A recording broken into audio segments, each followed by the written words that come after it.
വയനാട്ടിൽ മുസ്ലിം സ്ഥാനാർത്ഥി വേണമെന്ന ആവശ്യവുമായി കൂടുതൽ മുസ്ലിം സംഘടനകൾ രംഗത്തെത്തുന്നു. കോൺഗ്രസ് മുസ്ലിം സ്ഥാനാർത്ഥിയെ നിർത്തണമെന്നാണ് കാന്തപുരം വിഭാഗത്തിന്റെ ആവശ്യം.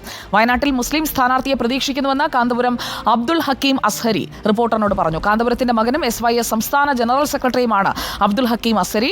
വയനാട്ടിൽ മുസ്ലിം സ്ഥാനാർത്ഥി വേണമെന്ന് സമസ്ത മുഖപത്രവും ആവശ്യപ്പെട്ടിരുന്നു. നമുക്ക് ആദ്യം പ്രതികരണം ഒന്ന് കാണാം. വയനാട് മണ്ഡലം മുസ്ലിം ഭൂരിപക്ഷ മണ്ഡലമാണ്.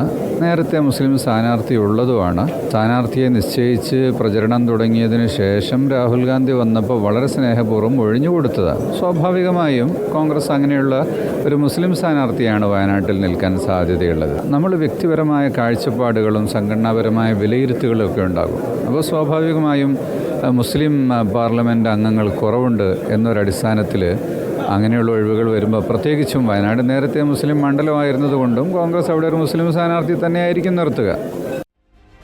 ആദിൽ പാലോട് നൽകും കൂടുതൽ വിവരങ്ങൾ. Good evening Adil Palode. നമ്മൾ രാവിലെ സംസാരിച്ചപ്പോൾ ഈ കാര്യം ഒന്ന് പറഞ്ഞു പോയതാണ്. ഇതിൽ ഒരു കൺഫർമേഷനിലേക്ക് കാര്യങ്ങൾ എത്തുകയാണല്ലേ ആദിൽ? അതായത് വയനാട്ടിൽ ആയിരിക്കും രാഹുൽ ഗാന്ധി ഒഴിവാകുക എന്നത് ഇപ്പോൾ നോബൽ ഏറെക്കുറെ ഉറപ്പിച്ചു കഴിഞ്ഞിരിക്കുകയാണ്. ഔദ്യോഗിക പ്രഖ്യാപനം മാത്രമേ കാത്തു നിൽക്കുന്നുള്ളൂ. പക്ഷേ പ്രിയങ്ക ഗാന്ധി വേണോ സിദ്ദിഖ് വേണോ, ആ രണ്ട് ഓപ്ഷൻസ് ഇപ്പോൾ വളരെ ആക്റ്റീവ് ആവുകയല്ലേ ഈ പ്രതികരണങ്ങളിലൂടെ?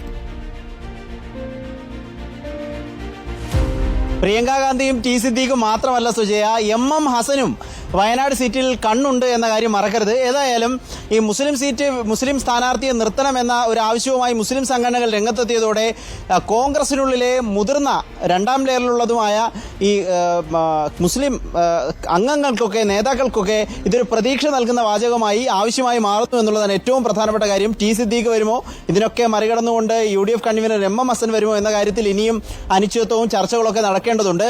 പ്രിയങ്ക ഗാന്ധി വരികയാണെങ്കിൽ ഈ ഒരു ചർച്ചയ്ക്കൊന്നും ഒരു സ്കോപ്പുമില്ല, ഇതൊന്നും പ്രസക്തവുമല്ല. ഏതായാലും മുസ്ലിം സംഘടനകൾ ഒരു മുസ്ലിം സ്ഥാനാർത്ഥി വേണമെന്ന ആവശ്യവുമായി രംഗത്തെത്തിയിരിക്കുന്നു എന്നുള്ളതാണ് നമ്മൾ റിപ്പോർട്ട് ചെയ്യുന്ന വാർത്ത. കാന്തപുരത്തിന്റെ മകനും SYS സംസ്ഥാന ജനറൽ സെക്രട്ടറിയുമായ AP അബ്ദുൽ ഹക്കീം അസ്ഹരിയുടെ പ്രതികരണമാണ് റിപ്പോർട്ടർ ഇപ്പോൾ നൽകുന്നത്.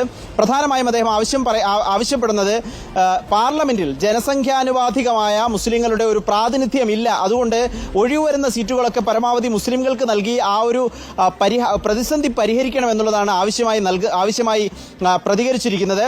നേരത്തെ സുപ്രഭാതം, സമസ്തയുടെ മുഖപത്രമായ സുപ്രഭാതത്തിന്റെ എഡിറ്റോറിയലും ഇങ്ങനെ ഒരു ആവശ്യം ഉന്നയിച്ചിരുന്നു. ഒരു മുസ്ലിം സ്ഥാനാർത്ഥിയെ കൊണ്ടുവന്ന് ഒരു പ്രാതിനിധ്യം ഉറപ്പിക്കുന്നതിന്റെ നടപടികളിലേക്ക് കോൺഗ്രസ് ആലോചിക്കണമെന്ന്. അതിന് പിന്നാലെ ഇപ്പോൾ കാന്തപുരം വിഭാഗവും രംഗത്തെത്തിയിരിക്കുന്നു എന്നുള്ളതാണ്. ഏതായാലും ഒരു തീരുമാനമുണ്ടാകും എന്ന് പ്രതീക്ഷിക്കുന്നു. പ്രിയങ്ക ഗാന്ധിയാണ് സ്ഥാനാർത്ഥിയാകുന്നതെങ്കിൽ ഈ ചർച്ചകൾക്കൊന്നും ഒരു പ്രസക്തിയും ഉണ്ടാകില്ല. ഇനി അഥവാ മുസ്ലിം സ്ഥാനാർത്ഥി എന്നതിലേക്കൊക്കെ ചർച്ചകൾ പോവുകയാണെങ്കിൽ നേതാക്കൾ കടിപിടി കൂടാൻ തന്നെയാണ് സാധ്യത. സുജയ, ഓക്കെ. അപ്പോൾ എവിടെ നിന്നൊക്കെയാണ് ഈ വയനാട് മോഹിച്ച് ആളുകൾ നിൽക്കുന്നത് എന്നത് നമുക്ക് വാർത്തകളിലൂടെ പ്രേക്ഷകരെ അറിയിക്കാം. രാഹുൽ ഗാന്ധി വയനാട് ഒഴിയുന്നതിൽ തീരുമാനം നമ്മൾ ഇന്ന് പ്രതീക്ഷിക്കുന്നുണ്ട്. നമുക്ക് വീണ്ടും കൂടുതൽ പ്രതികരണങ്ങളുമായി കണ്ടുമുട്ടാം.